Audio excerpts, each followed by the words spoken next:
Você já parou para pensar que o adultério não começa na cama, mas no coração? Ele não nasce de um único erro, mas de uma série de pequenas concessões. É sobre isso que vamos falar hoje.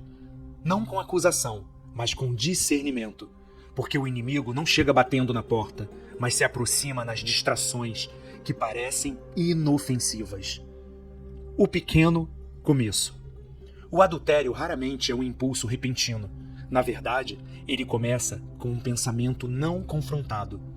Jesus nos alertou em Mateus 5, versículo 28. Todo aquele que olha para uma mulher ou homem com a intenção impura já cometeu adultério com ela em seu coração. Pequenas permissões, conversas, elogios, segredos, risadas fora de hora podem abrir portas perigosas. É nos detalhes inocentes que a queda começa a ser construída. Onde começa o perigo? Às vezes o perigo mora onde menos esperamos. Num grupo antigo de WhatsApp, numa conversa feita pelo direct, numa troca de mensagens, tarde da noite e até mesmo no ambiente da igreja. Sim, o altar não é blindado contra tentações se não houver vigilância. Um elogio constante no trabalho, um tudo bem no celular, um comentário sugestivo nas redes sociais. Cada pequeno gesto é uma semente, e se não for arrancada, pode germinar no coração. A intimidade invisível. O adultério começa no invisível, nos pensamentos alimentados em silêncio, nas fantasias que ninguém vê, mas que crescem no escuro. Paulo escreveu em 2 Coríntios 10, versículo 5. Levando cativo todo pensamento à obediência de Cristo.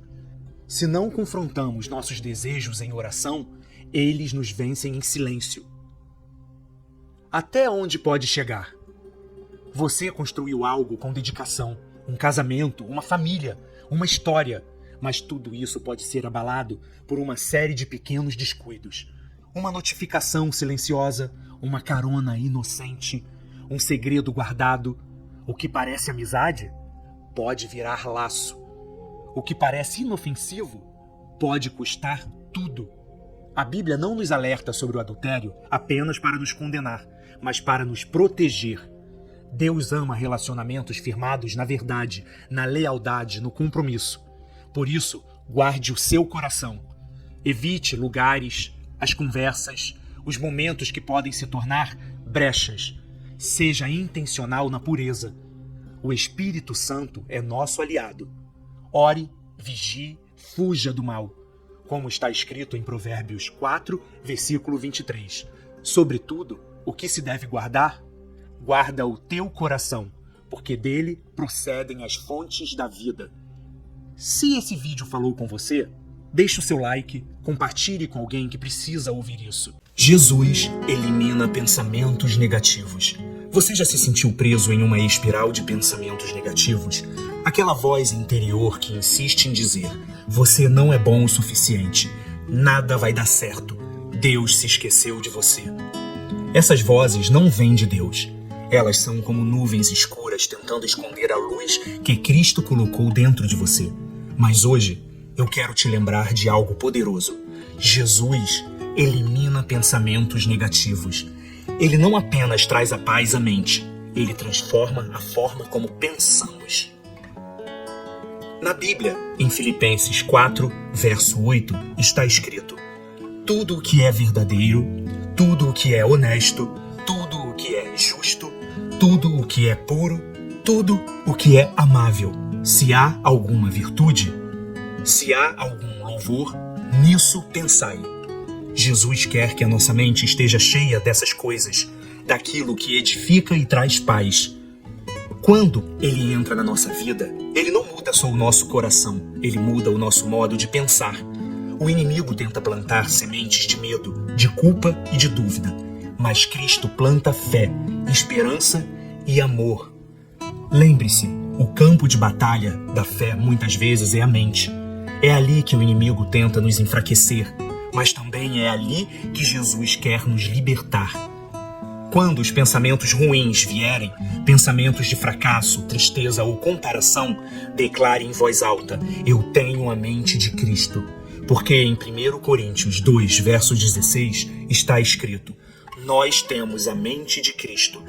E quando você declara isso, você está dizendo: eu não penso mais como o mundo, eu penso como um filho de Deus.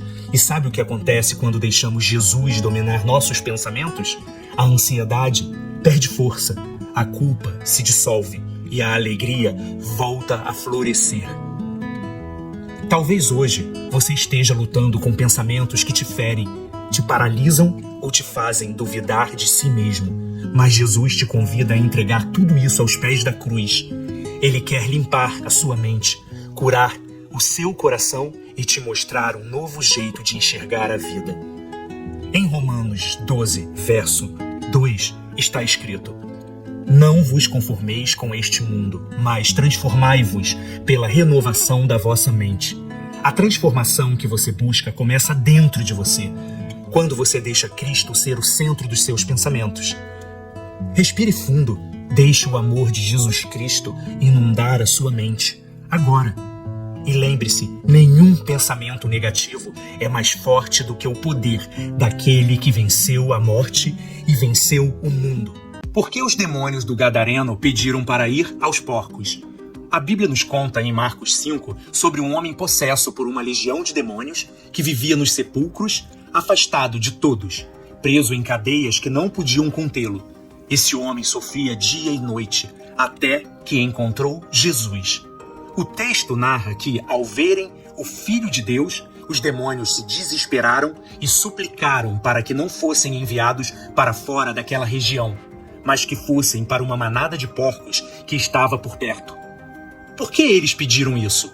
E qual é a lição que essa história traz para nós hoje? 1. O poder e a autoridade de Jesus. Os demônios reconheceram imediatamente quem era Jesus, o Filho do Deus Altíssimo. Eles sabiam que estavam diante de alguém que tinha poder absoluto sobre eles, por isso não ousaram resistir, mas apenas implorar. Isso nos mostra que, mesmo no mundo espiritual, todo joelho se dobra diante de Cristo e nada pode resistir ao seu nome. 2. Por que os demônios pediram para ir aos porcos? A Bíblia diz que eles pediram para ir à manada de porcos porque não queriam ser enviados ao abismo ou ao tormento final. Os demônios buscam sempre um corpo ou um espaço para habitar, pois estão inquietos e fora de um lugar onde possam agir. Ir para os porcos, mesmo sendo animais, ainda lhes dava uma forma de se manifestar e permanecer na região. Isso mostra a natureza destrutiva deles.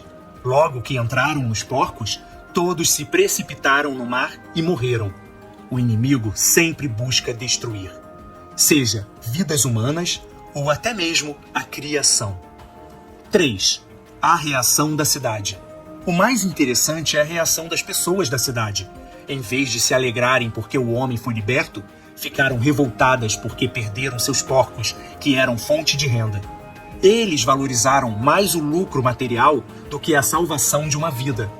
Isso revela como o coração humano pode estar preso às riquezas deste mundo, em vez de reconhecer o poder transformador de Deus. Essa história nos ensina que os demônios não têm poder diante de Jesus. Ele é Senhor sobre todas as coisas. O inimigo sempre busca destruir, mas Cristo veio para salvar e libertar. Precisamos cuidar para não valorizar mais as coisas materiais do que a obra de Deus em nossa vida e na vida dos outros. O homem gadareno foi liberto e se tornou testemunha do poder de Cristo, enquanto a cidade, presa à perda financeira, rejeitou Jesus. E nós? Vamos olhar para as perdas materiais ou para a grande vitória espiritual que é a salvação em Cristo? Se esse vídeo falou com você, deixe o seu like e se inscreva no canal para não perder as próximas mensagens. Deus abençoe. Jesus, seu maior tesouro. Há algo que Deus tem ministrado profundamente ao meu coração. Algo que vai além do simples entendimento. Algo que toca o âmago da nossa fé, o deleite. A palavra deleite significa prazer suave, satisfação, alegria prolongada. E a grande pergunta que nasce em meio a essa verdade é: como se deleitar em Cristo Jesus e viver uma vida que o glorifica? A Bíblia nos dá uma direção clara em Jó 22, versos 24 e 26. Se considerares o Todo-Poderoso como teu tesouro, e se o teu prazer estiver no Senhor, então te deleitarás no Todo-Poderoso.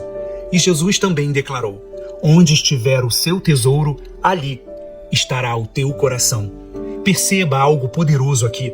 Se o nosso coração estiver apegado às riquezas, aos prazeres passageiros e aos tesouros terrenos, então isso é que governará a nossa vida.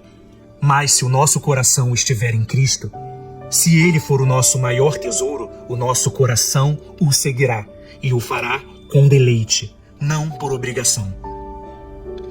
Passar tempo com alguém por obrigação é desmerecê-lo, mas passar tempo com alguém por vontade própria é honrá-lo.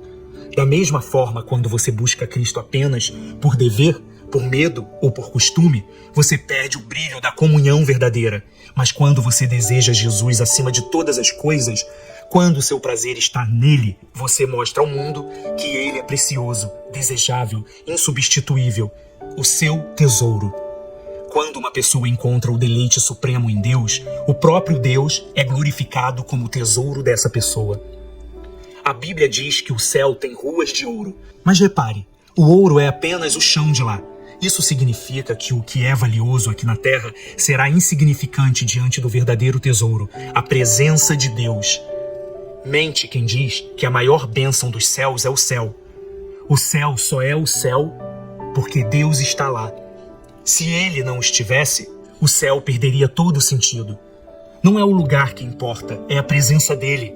Eu quero ir aonde Deus está, porque a presença dele é a minha recompensa. Ter um encontro com alguém por obrigação é humilhante, mas ter um encontro com alegria é honra. A consagração nos leva além da obrigação. Ele nos move da religiosidade fria para a espontaneidade viva da adoração verdadeira. E foi isso que aquela mulher entendeu em Lucas 7, 38. Ela se colocou aos pés de Jesus, chorando, molhava-os com suas lágrimas, enxugava-os com os seus cabelos e os beijava, ungindo-os com perfume. Ela não estava ali por dever, mas por deleite. Ela encontrou o tesouro, o seu coração se curvou diante dele. Hoje Deus te convida a esse mesmo lugar, a deixar de ver Cristo como uma obrigação e começar a vê-lo como o seu prazer, o seu refúgio, o seu tesouro. Que você encontre em Jesus o seu maior deleite, que o seu coração se encante novamente pela presença dele e que o Todo-Poderoso seja para sempre o seu maior tesouro.